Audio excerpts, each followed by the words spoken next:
So hello everyone, आप सभी का स्वागत है यस मैथ्स एकेडमी की फ्री डेमो क्लास में। तो आज हम बात करने वाले हैं कि कैसे मैं पढ़ाने वाला हूँ, कैसे क्या स्ट्रक्चर रहने वाला है पढ़ाई करवाने का, और कैसे हम कॉन्टेक्ट में मैं और आपके बच्चों के साथ में रहूँगा। तो बेसिकली आज हम डिस्कस करते हैं स्टार्टिंग से कि जो 10th क्लास का जो मैथ्स का सिलेबस है, उसमें कौन कौन से सब्जेक्ट्स है, एवरेजन 10th बोर्ड्स में क्या-क्या क्वेश्चंस, कितने-कितने नंबर के क्वेश्चंस एक चैप्टर से एवरेजन पूछे गए हैं। तो बेसिकली ये क्या होता है, ये होता है सबसे पहले तैयारी का बेसिस। क्योंकि ऑल ऑफ मतलब कि एट द एंड बच्चे जो है यहाँ पे एग्ज़ाम्स की तैयारी के लिए आ रहे हैं, तो हम एग्ज़ाम माइंडसेट से आगे बढ़ते हैं। तो फर्स्टली हम डिस्कस करते हैं एग्ज़ाम का सिलेबस। सो एग्ज़ाम के मैथ्स के सिलेबस में, 10th के मैथ्स के सिलेबस में आप देख पा रहे होंगे कि टोटल 1, 2, 3, 4, 5, 6 और 14 तक चैप्टर्स दिए हुए हैं। तो 14 चैप्टर्स है मैथ्स के 10th क्लास के सिलेबस में। ये हो गया अपना 10th क्लास। ठीक है, 10th क्लास के सिलेबस में, मैथ्स के सिलेबस में टोटल 14 चैप्टर्स दिए हुए हैं। तो यहाँ पे आपको दिख रहा होगा कि चैप्टर नंबर 1 जो है, वो उसके सामने मैंने लिखा हुआ है 6 नंबर लिखा हुआ है। चैप्टर नंबर 2 के सामने लिखा हुआ है 5.7।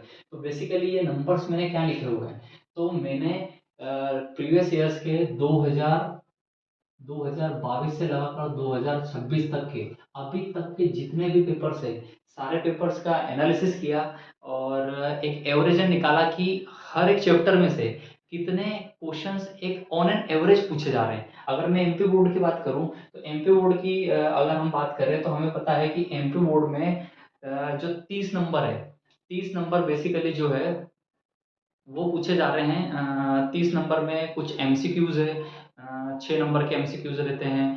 फिर 6 नंबर के फिल इन द ब्लैंक्स रहते हैं। 5-6 नंबर की फिर जोड़ी मिलाओ रहती है। फिर सत्य सत्य रहते हैं। तो कुछ इस प्रकार से एग्जाम का क्या बोले, एग्जाम का पैटर्न रहता है। तो उसी पैटर्न को समझने की जरूरत है। तो हमने 2022 से 2026 तक एक एन एवरेज निकाला है कि कौन से चैप्टर में से कितने क्वेश्चंस पूछे जा रहे हैं। तो बेसिकली हम क्या करेंगे ना, उन चैप्टर्स को ज़्यादा टारगेट करेंगे या फिर समझ के चलते हैं कि एट द लास्ट हमको इसमें से कितना आने वाला है। तो अगर वो पता रहता है क्या आने वाला है, क्या-क्या पूछा जा रहा है, वो सारी चीज़ें स्ट्रेटजी रहती है एक एग्ज़ाम को क्रैक करने की। और मैं बता दूँ, एग्ज़ाम्स में पास होना 10th क्लास में कोई बड़ी बात नहीं है। हम यहाँ पे आए हैं सीखने के लिए। बेसिकली मेरा जो मोटिव है वो है बच्चों को सिखाना, बच्चों को मैथ्स का वो लेवल देना कि आपको इससे घबराने की कोई ज़रूरत नहीं है। जब आपको चीज़ें समझ में आती है तो फिर आप घबराते नहीं हैं, फिर वो बच्चों का खेल हो जाता है। सो बेसिकली रियल नंबर्स जो है ऑन एन एवरेज इसमें पिछले 5 साल में क्वेश्चंस जो पूछे गए हैं, कितने मार्क्स के पूछे गए हैं? 6 मार्क्स के। तो हम जो रियल नंबर्स में जो पढ़ने वाले हैं, रियल नंबर्स में हम पढ़ेंगे इसका बेसिक, इसकी एक जो थ्योरम है इसमें, वो थ्योरम, कुछ प्रूफ्स, और इन सारी चीज़ों को हम करते हुए फर्स्ट फर्स्ट हफ्ते में ही हम 2 चैप्टर्स कवर अप कर लेंगे। Means 6 number, 5 number, on an average 5.7 इसमें पूछा जाता है कि अगर आपके 5 चैप्टर्स भी अगर हम अच्छे से कवर अप कर लेते हैं, अगर आपके 5 चैप्टर्स भी हम अच्छे से कवर अप कर लेते हैं, तो आप देख सकते हैं 6 नंबर्स, 5.7, 6.3, 5.7, 7 नंबर्स। तो बेसिकली 30 नंबर जो रहते हैं, आपके आपके जो 30 नंबर रहते हैं वो 25 नंबर जो रहते हैं वो स्कूल के पास में रहते हैं। तो 25 मार्क्स आपसे, आपके स्कूल में से आपके अगर 20 मार्क्स भी दिए, तो आपको पास होने के लिए कितने मार्क्स चाहिए? बेसिकली 33 का आउट ऑफ 133 है, तो आपको 13 नंबर चाहिए, आपको चाहिए 13 नंबर। तो अगर आप मुझे एक बात बताइए कि जो बच्चे जो पास होने के लिए जिनके इतने कम मार्क्स आ रहे हैं कि जो 33 नंबर भी नहीं ला पा रहे हैं, तो उनके लिए कौन सी बड़ी बात है? आप साल भर में एक चैप्टर, 2 चैप्टर, 3, 4 और 5 चैप्टर नहीं कर पा रहे क्या? 13 नंबर चाहिए आपको एक्स्ट्रा, 13 नंबर, 13 नंबर चाहिए। 6, 5 मान लीजिए, इसमें से 6 लिया, इसमें से 5 लिया, 11 हो गए। इसमें से 6 number, on an average 5 number, तो 11, 5, 16। आपने ये 3 चैप्टर्स अगर कर लिए तो भी आपके 16 नंबर्स आ गए। 16 नंबर्स आ गए। तो ये सब बताने का, ये इतना पूरा एनालिसिस करने का मेरा यही बस मोटो था कि मैं आपको बता पाऊँ कि पास होना कितना आसान है। पास होने में कोई कोई दिमाग नहीं लगाना है बच्चे को इतना ज़्यादा, फिर भी बच्चे मेथ्स में इतने कम मार्क्स ला रहे हैं और फेल हो जा रहे हैं, मुझे नहीं पता क्यों। अगर आपने ऑन एन एवरेज 3 चैप्टर्स अगर कर लिए, ऑन एन एवरेज अगर आपने 3 चैप्टर्स कर लिए तो आपके 16 मार्क्स आ गए। उधर 25 में से 20 पास मार्क्स भी अगर मिनिमम हमारे आ गए तो 20 और 16 36 मार्क्स हो गए, बच्चा आपका तो ऐसे ही पास हो गया। अगर वो मेरे पास क्लास में आता है, अगर वो मुझसे 1 महीने भी अगर कांटेक्ट में रहा, तो बेसिकली आपका बच्चा पास हो गया, 10th क्लास आपका बच्चा मेथ्स में पास हो गया। बट मैं आपको यही सिखाने वाला था कि ये जो है ये पास होने के बारे में नहीं है।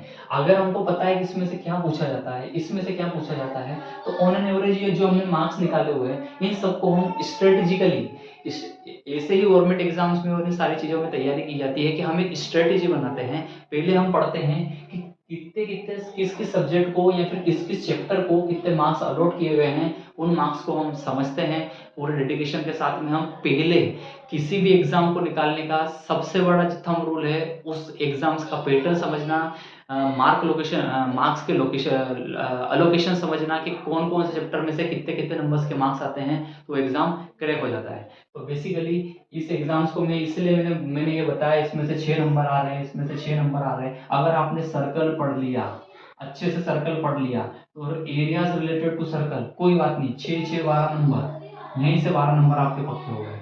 ये मैं 5 साल का एवरेज निकाला हुआ है, इसलिए मैं कॉन्फिडेंटली बोल रहा हूँ कि इनमें से तो 12 नंबर आएंगे ही आएंगे, या फिर 10 नंबर तो यहाँ से कहीं नहीं गए। क्यों?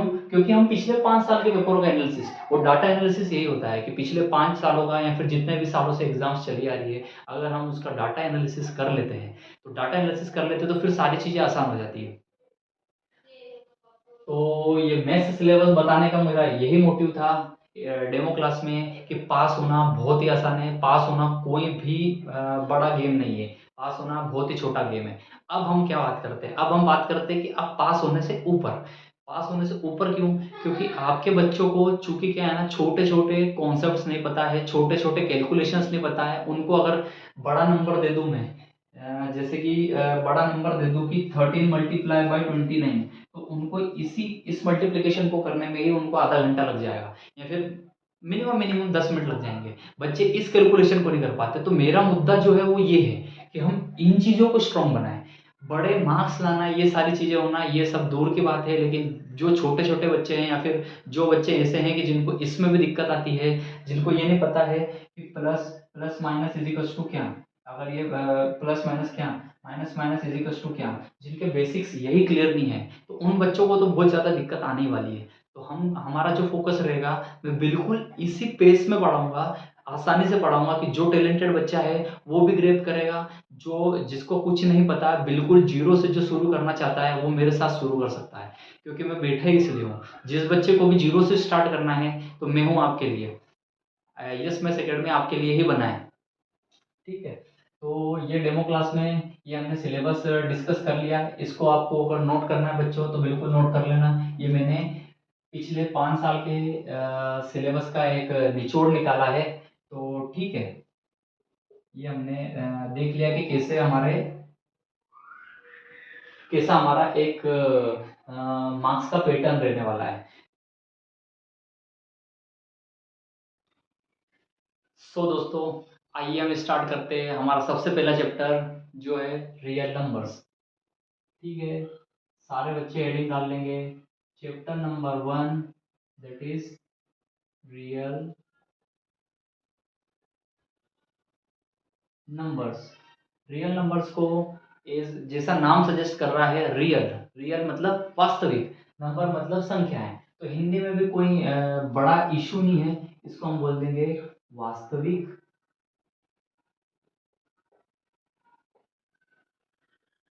संख्याएं। ठीक है, हम इसे बोल देंगे वास्तविक संख्याएं। तो बेसिकली अब जैसे हमारी क्लास स्टार्ट हो रही है, तो कुछ रूल्स है जो मैं बच्चों को अभी स्टार्टिंग में बता देना चाहता हूँ कि कैसे हम आगे बढ़ने वाले हैं। तो बेसिकली जब भी अब आपके पास में दो कॉपी रहनी चाहिए। यहाँ पे आने के लिए, क्लास को अटेंड करने के लिए, सबसे पहले दो चीज़ों की आपको बहुत ज़्यादा ज़रूरत रहेगी। वो है मैथ्स की बुक। आपको जब भी आप पढ़ाई कर रहे हैं तो आपको आपकी मैथ्स की बुक आपके साइड में रखनी है। सेकेंडली, आपकी एक नोटबुक, बेसिकली आप दो भी रख सकते हो, लेकिन मैं एक ही नोटबुक, अच्छी नोटबुक बनानी है। तो आपको क्या चाहिए, आपको ये है कि आपको दो चीजें चाहिए। सबसे फर्स्ट में हो गई, आपको आपके पास में स्टडी करते टाइम चाहिए आपको बुक। सेकेंडली आपको चाहिए नोटबुक। ठीक है, नोटबुक हो गई। नोटबुक में कैसे क्या रखना है आपको, चैप्टर के आपने हेडिंग डाली चैप्टर नंबर 1। ठीक है, उसके बाद में आपको दो पेजेस, मान लीजिए कि ये कॉपी है आपकी, ये तो इसका एक पेज, दो पेज, आपको दो पेज खाली छोड़ने हैं। दो पेज खाली इसलिए छोड़ने हैं कि मैथ्स में क्या अधिकतर क्या होता है कि मैथ्स में बस फॉर्मूलाज लिखो, क्वेश्चंस आंसर चालू। नहीं, ऐसा नहीं, हम ऐसा नहीं करने वाले। हम करने वाले हैं पहले उसका बेस तैयार। पहले जो रियल नंबर्स है हम समझेंगे, पहले बात करेंगे कि रियल नंबर्स होते क्या हैं। रियल नंबर्स, वास्तविक नंबर, तो कोई ऐसा नंबर भी रहता है कि जो इमेजिन भी हम कर सकते हैं, इमेजिनरी नंबर्स भी एग्जिस्ट करते हैं क्या, तो उस बारे में बात करेंगे। आपको जो बात अच्छी लगेगी आप उसको यहाँ पे नोट डाउन करेंगे। और ये जो दो पेजेस हमने एक्स्ट्रा छोड़े हैं, इन दो पेजेस का यही काम रहेगा कि यहाँ पे हम नोट्स बनाएंगे। ये जो है यहाँ पे हम बनाएंगे नोट्स। ठीक है, नोट्स। ठीक है, तो नोट्स में हम बनाएंगे और उसमें जैसे कि लिखेंगे। फर्स्ट ऑफ ऑल हम अभी पहले बात कर लेते हैं। आपको सबसे पहले मैं बता दूं कि व्हाट इज रियल नंबर्स। जैसे नाम सजेस्ट कर रहा है वास्तविक संख्याएं, रियल नंबर्स। तो बेसिकली हाँ, जो रियल जो वर्ल्ड में होता है, एक इमेजिनरी जो हम सोचते हैं, तो इमेजिनरी नंबर्स भी एग्जिस्ट करते हैं। इसलिए इस चैप्टर का नाम है आपका रियल नंबर्स। तो ऐसा है कि जब आप 11th में जाएंगे, 12th में जाएंगे, तो आपको आगे भी नंबर्स मिलेंगे, उनको बोलते हैं कॉम्प्लेक्स नंबर्स और इमेजिनरी नंबर्स। तो बेसिकली जो आप नंबर्स देखते हैं 1 2 3 4, -1 -2 -3 -4, सो ऐसे नंबर्स भी अभी आपको नोट डाउन नहीं करना है, इसको बस जस्ट समझना है। कोई सा भी चैप्टर या फिर कोई सा भी टॉपिक हम उठाएंगे तो पहले उसका एक बेसिस बनाएंगे, उसको समझेंगे। तो ठीक है, ये एक नंबर आपने देख लिया 1 2 3 4, -1 -3 -1 -2 -3 4, 1/2 √2 -1/√2। ठीक है, पाई जो कि है 3.1416, 22/7। ठीक है, ये कंटिन्यूशन में है। तो ये जो सारे नंबर्स है ना, जो आपको दिख रहे हैं, ये बेसिकली कहलाते हैं रियल नंबर्स। तो फिर एक इमेजिनरी नंबर्स क्या कहलाते हैं। इमेजिनरी नंबर्स ऐसे नंबर्स होते हैं, अंडर रूट में -1, इसको बोला जाता है इमेजिनरी नंबर। अभी आपको ये नहीं पढ़ना है, मैं इसलिए बताया आपको कि, इसलिए आपको मैंने इमेजिनरी और कॉम्प्लेक्स नंबर्स के बारे में बताया, क्योंकि आपको समझ में आ सके कि इसका नाम रियल नंबर्स क्यों रखा। तो ये सारे नंबर्स जो है वो सारे नंबर्स हो गए एक रियल नंबर्स। और ऐसे नंबर्स भी एग्जिस्ट करते हैं जो रियल नहीं है, इमेजिनरी नंबर्स है। तो आने वाले जो चैप्टर्स है, जैसे क्वाड्रेटिक इक्वेशंस हम पढ़ेंगे, उसमें इसका कॉन्सेप्ट मैं और समझाऊंगा कि देखो यहाँ पे, बच्चों देखो कि यहाँ पे ये इमेजिनरी नंबर भी आंसर्स में आ रहा है या फिर प्ले में आ रहा है। तो इसलिए इसको मैंने आपको समझाया है। तो अभी जो है, अभी हम स्टार्ट करते हैं। हमने अभी तक सीखा कि रियल नंबर्स भी एग्जिस्ट करते हैं। अब इस चैप्टर के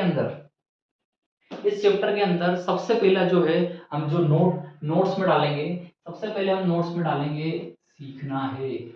हमें इस चैप्टर में क्या सीखना है, हमें इस चैप्टर में क्या सीखना है। हमें इस चैप्टर में दो चीजें सीखनी है। ठीक है, सबसे पहली चीज जो है बेसिक अरिथमेटिक थ्योरम और रेशनल एंड इरेशनल नंबर्स।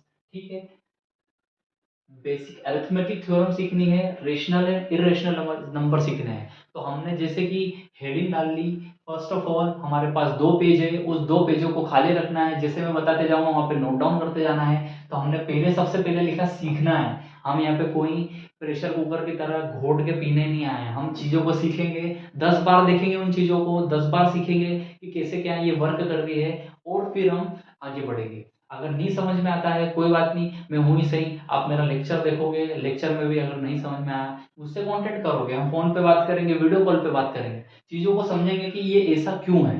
तो बेसिकली छोटी छोटी चीजों को भी हम समझेंगे। तो हमें क्या क्या सीखना है, basic arithmetic theorem, rational and irrational numbers. तो बस ये 2 चीज़ें हमने सीखी अच्छे से कि आपके 5 से 6 नंबर पक्के।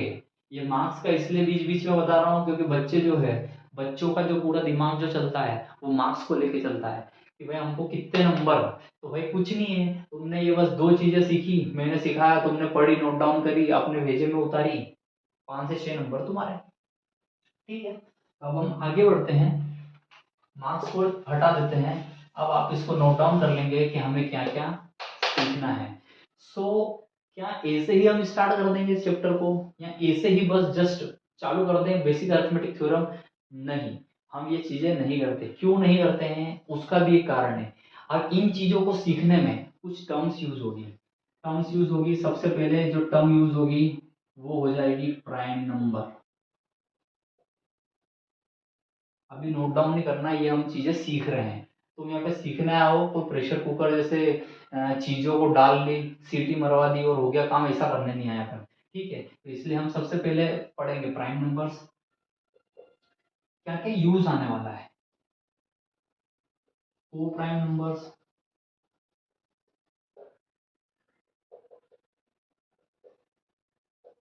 इंटीजर्स, ठीक है, इंटीजर्स,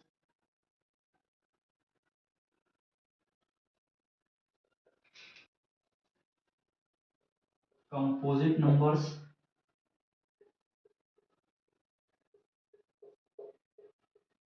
रेशनल नंबर्स,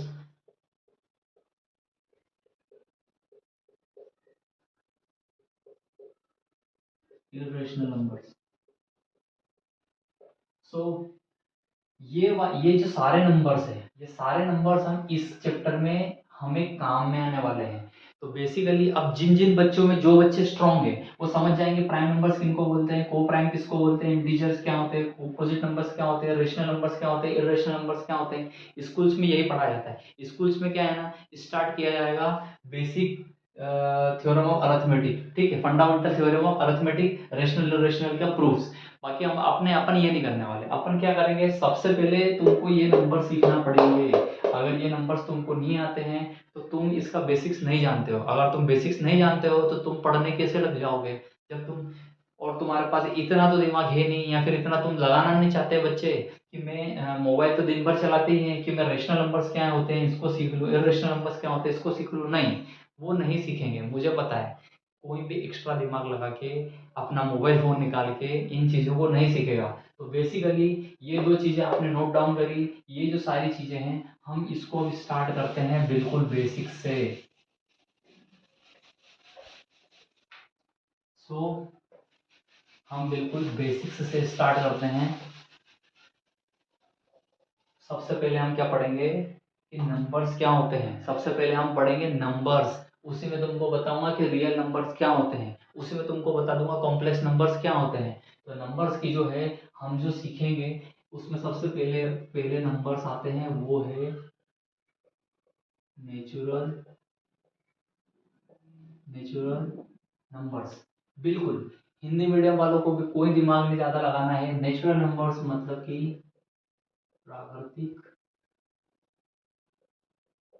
संख्याएं। ठीक है, पहले हम नंबर सीखेंगे, natural number, whole numbers. Whole numbers मतलब कि पूर्ण संख्या। ठीक है, थर्ड हम जो पढ़ने वाले हैं वो है इंटीजर। इंटीजर हो गए पूर्णांक। फोर्थ जो नंबर हम पढ़ने वाले हैं वो है प्राइम नंबर। ठीक है, अभी हम 4 नंबरों को ही समझते हैं क्योंकि फिर बोर्ड भी छोटा पड़ जाएगा। अभी एक एक चीज को हम समझेंगे, तुम इन सारी चीजों को नोट डाउन करोगे। प्राइम नंबर्स को हिंदी में लिख देते हैं। प्राइम नंबर्स का पूरा नाम है अभाज्य संख्या। अभाज्य संख्याएं, प्राइम नंबर्स। तो बेसिकली क्या है कि अब जैसे हम स्टार्ट करते हैं कि इसके अंदर ये सारी चीजें तुमको पता होनी चाहिए। कुछ नहीं जाता है, 5-10 मिनट में इन सारी चीजों को सीख लो, बेसिक्स क्लियर होते हैं। तो उसमें आगे जो पढ़ने वाली जो चीजें हैं, जो 2 चीजें पढ़नी है, वो तो बहुत ही आसान है। लेकिन ये अगर चीजें नहीं है तो तुम्हारे फंडे क्लियर नहीं रहते हैं तो तुम पढ़ नहीं पाते हो। तो फिर क्या है, ये सारी चीज़ों को तुम, अब जिसको जिसको पता है नेचुरल नंबर क्या होते हैं, होल नंबर क्या होते हैं, इंटीजर क्या होते हैं, प्राइम नंबर्स क्या होते हैं, उनके लिए बेस्ट है, क्योंकि वो क्या है ना, इस पार्ट को स्किप करके आगे आगे भी जा सकते हैं। यही तो सबसे बड़ा फायदा है ना वीडियो क्लासेस का, कि तुम इस चीज़ को स्किप करके आगे चले जाओ। लेकिन जिसको नहीं पता है उसके लिए यही बेस्ट है कि भाई अब हमको वापस किंडरगार्टन लेवल से सीखने को मिल गया। इन सारी चीज़ों को सीखने के लिए हम नंबर लाइन बनाएंगे। नंबर लाइन क्या है, यहाँ पे आता है जीरो, यहाँ पे आता है वन, यहाँ पे आता है टू, यहाँ पे आता है थ्री, यहाँ पे आता है फोर, यहाँ पे आता है फाइव, ऐसा चलते जाएगा। ये एरो शो कर रहा है, ये एरो का मतलब है ये कंटिन्यूशन में है, आगे बढ़ता जा रहा है। वैसे ही इसके ऑपोजिट साइड में नंबर सिस्टम हमने बनाया, ये -5, -6, ठीक है, ये हमने एक नंबर लाइन बना दी। सो बेसिकली सबसे पहला नंबर अब हम सीखेंगे कि नेचुरल नंबर। अब इसको नोट डाउन करना है, जो भी करना है वो आपके ऊपर है। मैं यहाँ पे समझाऊंगा, आगे आपको नोट डाउन करना है, जो चीज़ें लिखने लायक होगी मैं खुद भी लिखूंगा। लेकिन इसके सामने आपको जो नोट्स में मैंने दो पेज जो खाली रखवाए हैं, वो दो पेज इसीलिए खाली रखवाए हैं कि इनके आगे तुमको अगर नहीं आता है तो तुम लिख लो। तो बेसिकली नेचुरल नंबर्स क्या होते हैं? नेचुरल नंबर्स प्राकृतिक संख्याएं। नेचुरल नंबर्स में कौन कौन से नंबर्स आएंगे, तो बेसिकली स्टार्टिंग से ही ऐसा बोला गया था कि ये जो नंबर्स है 1 2 3 4 5, ये जो नंबर्स है इन सारे नंबर्स को बोला जाएगा नेचुरल नंबर। ये सारे हो गए नेचुरल नंबर। तो बेसिकली अगर किसी ने बोला कि नेचुरल नंबर्स, तो तुम डायरेक्ट बता दो कि नेचुरल नंबर्स कौन कौन से number, 1 2 3 4 5 up to the infinity, ये हो गए नेचुरल नंबर्स। बट क्या आपको पता है कि ये जो जीरो है इस नंबर लाइन पे, इसने कितनी बड़ी लड़ाई लड़ी है? इस जीरो ने बहुत ज्यादा लड़ाई लड़ी है। ये जो जीरो है, इस जीरो को एज अ नंबर लेने के लिए सालों साल लग गए हैं। कुछ 500 साल, 1000 साल की बात नहीं है, 2000 साल लग गए हैं ये समझने में कि ये जो जीरो है ये भी एक नंबर है। तो बेसिकली ये जो सारे नंबर्स आप देख पा रहे हो, इस पे 0 1 2 3 4 5 6, ये सारे जो नंबर्स है, ये नंबर्स एक दिन में नहीं आ गए, तो वो एक अलग कहानी है। तो जो ये जीरो है, कुछ साइंटिस्टों का बोलना था कि जो नेचुरल नंबर्स है उसमें जीरो को भी लिया जाना चाहिए, कुछ साइंटिस्टों का बोलना था कि नहीं, ये वन से स्टार्ट होने चाहिए। तो फिर एक नई टर्म का इजाद किया गया कि जिसको मानना है कि वन से स्टार्ट हो रहे हैं, तो किसी को मानना है कि जीरो से स्टार्ट हो रहे हैं। तो जो जीरो से स्टार्ट हो रहे थे वो नंबरों को बोला गया होल नंबर। होल नंबर, तो होल नंबर में क्या आ गया, 0 1 2 3 4 5 एंड सो ऑन। तो ठीक है, होल नंबर आप समझ गए। Natural number 1 2 3 4 5, whole number 0 1 2 3 4 5। इसको डिनोट कैसे किया जाता है, तो जो नंबर्स, जो नेचुरल नंबर्स है उनको भी डिनोट किया जाता है एन से। तो होल नंबर को कैसे डिनोट किया जाएगा, सिमिलरली एन वन अगर लिख दिया तो वन से स्टार्ट नेचुरल नंबर्स हो गया। अगर ये एन जीरो लिख दिया, तो होल नंबर, ये होल नंबर कहलाएंगे। और ये नेचुरल नंबर्स ऐसे जो जीरो से स्टार्ट हो रहे हैं। तो बेसिकली मोटा मोटा हमने समझ लिया कि नेचुरल नंबर्स क्या है, 1 2 3 4 5 6। ये जो नंबर लाइन का जो बीच में जीरो था, जो वन से स्टार्ट हुआ, तो राइट हैंड साइड पे जो चले जा रहे हैं ये सारे हो गए नेचुरल नंबर्स। जीरो अगर इसमें काउंट कर लिया हमने, तो ये हो गए हमारे होल नंबर्स। सो बेसिकली ये नाम क्यों दिया गया, नाम इसीलिए दिया गया कि एक बार में डिनोट किया जा सके कि भाई कोई कौन सी चीज क्या है। नेचुरल नंबर्स तो बेसिकली आपके दिमाग में फाइनली फटाक से क्लिक हो जाए कि हाँ चलो ठीक है, नेचुरल नंबर्स मतलब 1 2 3 4 5, होल नंबर्स मतलब जीरो को भी ले लो। तो वैसे ही नेक्स्ट जो नंबर है इंटीजर। इंटीजर इसीलिए लिया गया कि ये जो नंबर्स है 1 2 3 4 5, इनके नेगेटिव्स भी है हमारे पास में, -1 2 का है, -2। तो इस कॉम्बिनेशन को क्या बोला जाए, इस सेट को जिसमें पॉजिटिव नंबर्स भी आ जाए, जीरो भी आ जाए, नेगेटिव नंबर्स भी आ जाए, इस सेट को क्या बोला जाए? तो ऐसा सेट जिसमें पॉजिटिव संख्याएं भी है, जीरो भी सम्मिलित है, नेगेटिव संख्या है, इन सारे सेट्स को बोला जाता है इंटीजर या फिर पूर्णांक। इन इन संख्याओं के सेट को बोला जाता है पूर्णांक। तो बेसिकली ये चीज आपने समझ ली, ये पूर्णांक, पूर्णांक एक ही चीज नहीं होती है, पूर्णांक के भी अलग अलग नाम है। Positive integers, negative integers and non zero positive integers. ठीक है, non non zero positive integers. तो इंटीजर्स में भी फिर तीन टर्म्स आ गए। पॉजिटिव इंटीजर्स नाम ही सजेस्ट कर रहा है पॉजिटिव इंटीजर, जिसे नाम ही सजेस्ट कर रहा है कि पॉजिटिव इंटीजर्स मतलब कि 1 2 3 4 5, ये जो सेट है 1 2 3 4 5 सो ऑन, ये हो गया positive integers. Negative integers, negative integers set हो गया -1 -2 -3 -4। और एक नई टर्म आई non zero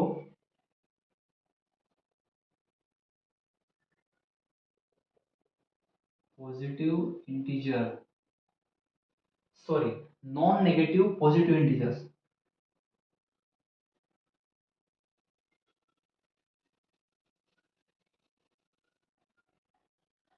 non negative non negative integers, तो ये जो सेट्स है इनमें आप जीरो को भी इंक्लूड किया। Non negative integers, non negative मतलब जो पॉजिटिव है लेकिन जीरो भी एक इसमें इंटीजर को ऐड कर दिया, 0 1 2 3 4 and so on. So basically हमने समझ लिया नेचुरल नंबर्स जो 1 से स्टार्ट हुए and so on, whole number जिसमें जीरो इंक्लूड हुआ एंड सो ऑन, इंटीजर जिसमें positive numbers zero negative numbers सब कंबाइंड है। अगर एक टर्म बोला इंटीजर्स तो हम समझ लेंगे पूरा का पूरा सेट एक पैक। ठीक है, पैकेज पूरा का पूरा। अगर उसने बोला कि पॉजिटिव इंटीजर्स तो हम समझेंगे 1 2 3 4 5 6 पॉजिटिव नंबर वाले। अगर उन्होंने बोला नेगेटिव इंटीजर्स तो हम समझ जाएंगे -1 -2 -3 -4 negative integers. Non negative integers अगर उन्होंने किसी ने बोला तो नॉन नेगेटिव इंटीजर्स में हम समझ जाएंगे कि जीरो भी इंक्लूड है, 0 1 2 3 4 5। ठीक है, अभी इतना मुझे लगता है कि अभी इतना तुमने ये नोट कर लिया होगा। ये तीन चीज़ों को अगर नोट नहीं कर लिया हो तो वीडियो पॉज कर दो और नोट कर लो आराम से। बाकी मैं अभी रब कर देता हूँ, वीडियो पॉज करके आराम से नोट कर लेना।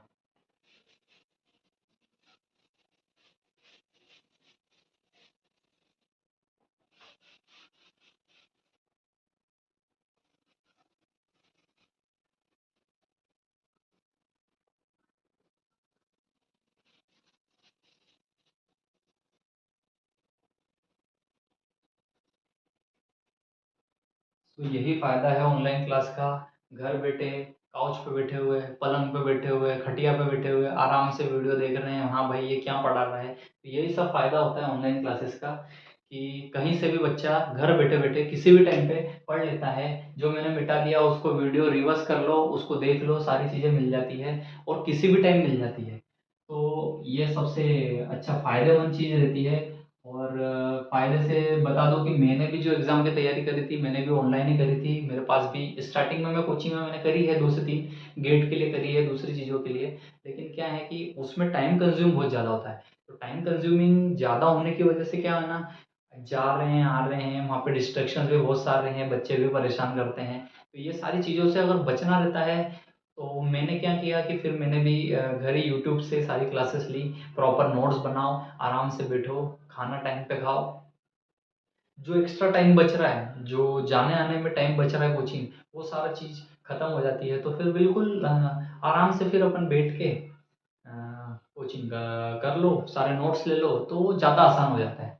तो वही बेस्ट है। मेरे हिसाब से तो बच्चों को ऑनलाइन क्लासेस की ओर एम्फेसिस करना ही चाहिए, क्योंकि ऑनलाइन जो चीज़ें हैं ना ये एक भविष्य है, ये आज है, ये भविष्य नहीं है। ऑनलाइन जो क्लासेस है, ऑनलाइन टीचिंग्स जो है ना वो आज है, एट प्रेजेंट है, ये कोई भविष्य नहीं है। तो इस चीज़ को बढ़ावा देना चाहिए। जो आने वाला टाइम है वो एआई का है, कंप्यूटर का टाइम है।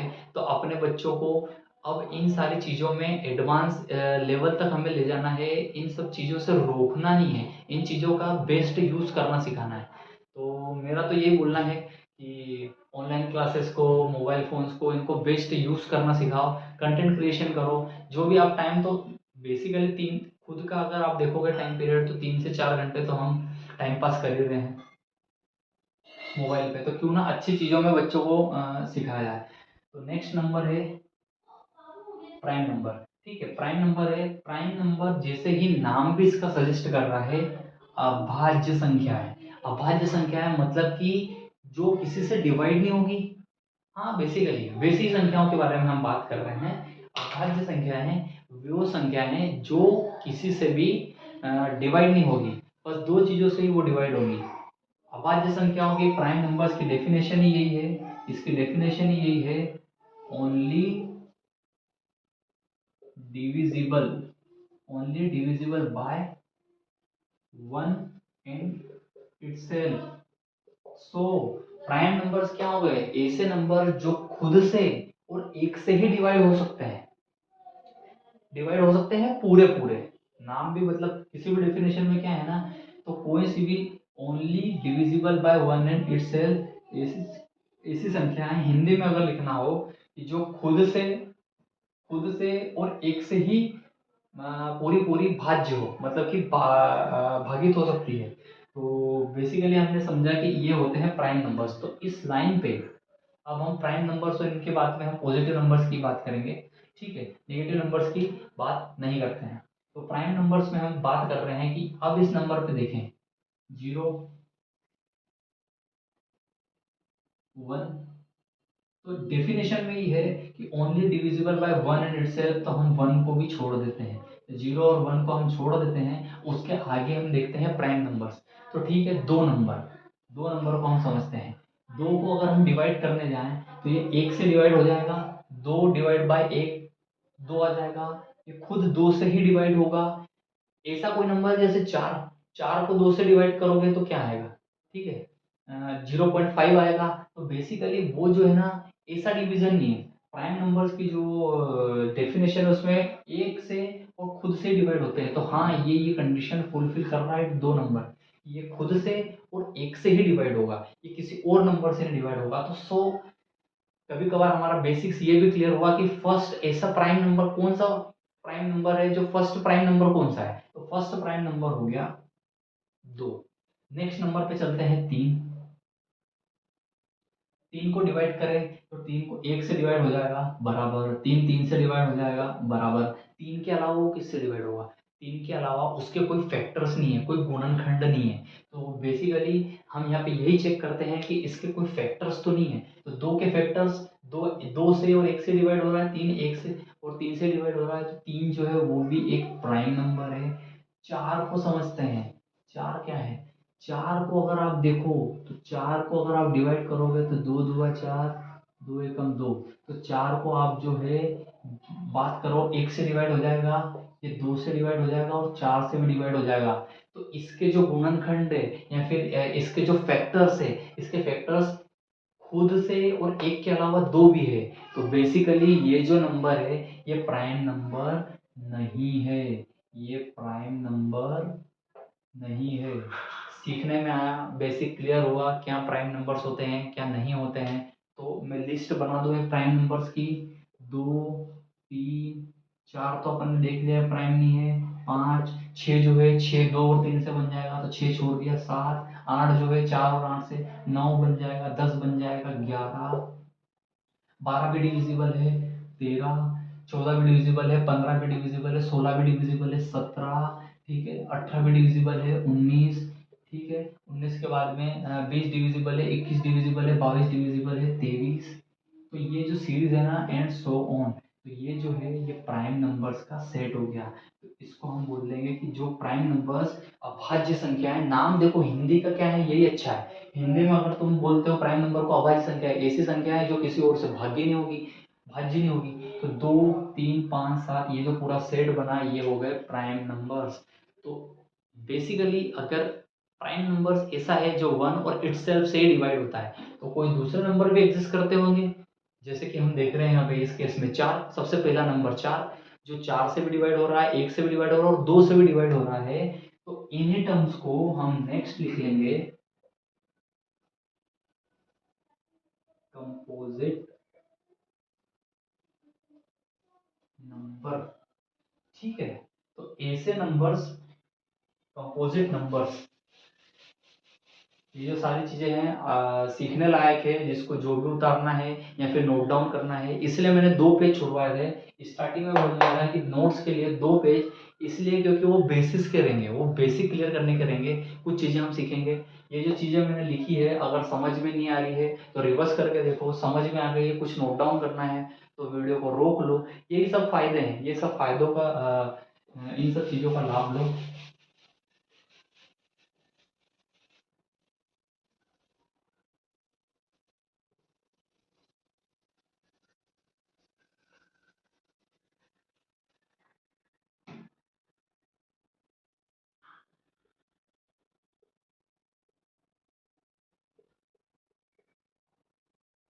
ठीक है। सो बेसिकली अब हम आगे बढ़ते हैं कंपोजिट नंबर्स पे। कंपोजिट नंबर्स का हिंदी में अगर हम देखें तो ये होती है भाज्य संख्याएं। भाज्य संख्याएं, नाम ही सजेस्ट कर रहा है भाज्य, जो डिवाइड हो जाएगी।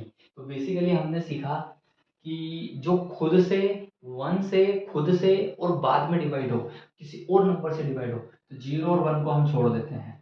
दो को हमने देख लिया कि भाई ये तो वन और टू से डिवाइड हो रही थी तो प्राइम हो गया, ये प्राइम हो गया।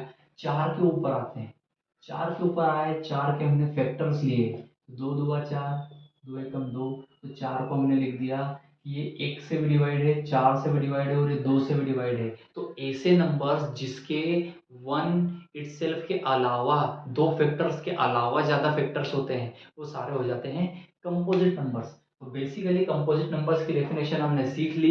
अगर नहीं समझ में आया तो एक बार वापस रिवाइज बैक करके देखो कि मैं क्या बताना चाहता हूँ। ऐसे नंबर्स जिनको खुद के अलावा, खुद के अलावा, वन के अलावा और किसी से भी डिवाइड किया जा सकता है, जैसे दो। अगला आया पाँच, पाँच को हमको पता है कि ये वन और फाइव से डिवाइड होगा छः। अब छः के अगर हम फैक्टर्स देखें तो दो तिया छः, तीन एकम तीन। तो छः किससे, छः को हम लिख सकते हैं दो इंटू तीन। तो छः के फैक्टर्स क्या होगा, ये एक से भी डिवाइड हो रहा है, ये छः से भी डिवाइड हो रहा है, ये दो से भी डिवाइड हो रहा है, तीन से भी। तो दो फैक्टर्स के अलावा इसके दो ज़्यादा और फैक्टर्स हैं। तो बेसिकली हमने सीख लिया कंपोजिट नंबर्स क्या होते हैं। और सबसे पहला कंपोजिट नंबर, सबसे पहला कंपोजिट नंबर नेचुरल नंबर्स और इधर की श्रेणी में वो हो गया चार। चार को हम क्या बोल देंगे, फर्स्ट कंपोजिट नंबर। टू को हमने बोल दिया था क्या था, फर्स्ट प्राइम नंबर। तो वन के बारे में हम बोले, वन के बारे में हम बोले not prime and not composite. ये प्राइम भी नहीं है, कंपोजिट भी नहीं है। एक नंबर जो है ना ही तो प्राइम है ना ही कंपोजिट है। दो नंबर जो है फर्स्ट प्राइम नंबर है। चार नंबर जो है वो फर्स्ट कंपोजिट नंबर है। तो बेसिकली ऐसे ही समझ डेवलप की जाती है, बार बार समझ के, बार बार देख के इस चीज को ड्रॉ करो अपनी कॉपी में। तो ऐसे ही आगे धीरे धीरे बढ़ा जाता है, धीरे धीरे समझ डेवलप की जाती है। तो ये जो है इस वीडियो की श्रृंखला में हम और आगे बढ़ेंगे और आगे नंबर्स को सीखेंगे। वो हम देखेंगे डेमो क्लास सेकेंड में, और फिर नंबर सिस्टम हम इसमें कंप्लीट करेंगे। उसके बाद में हम पढ़ेंगे basic theorem of arithmetic, fundamental theorem of arithmetic. उसके मैं क्वेश्चंस करवाऊंगा, उसको मैं समझाऊंगा। तो तभी के लिए, तब के लिए आपको फिर मिलता हूँ नई क्लास में। ठीक है, बाय, टेक केयर।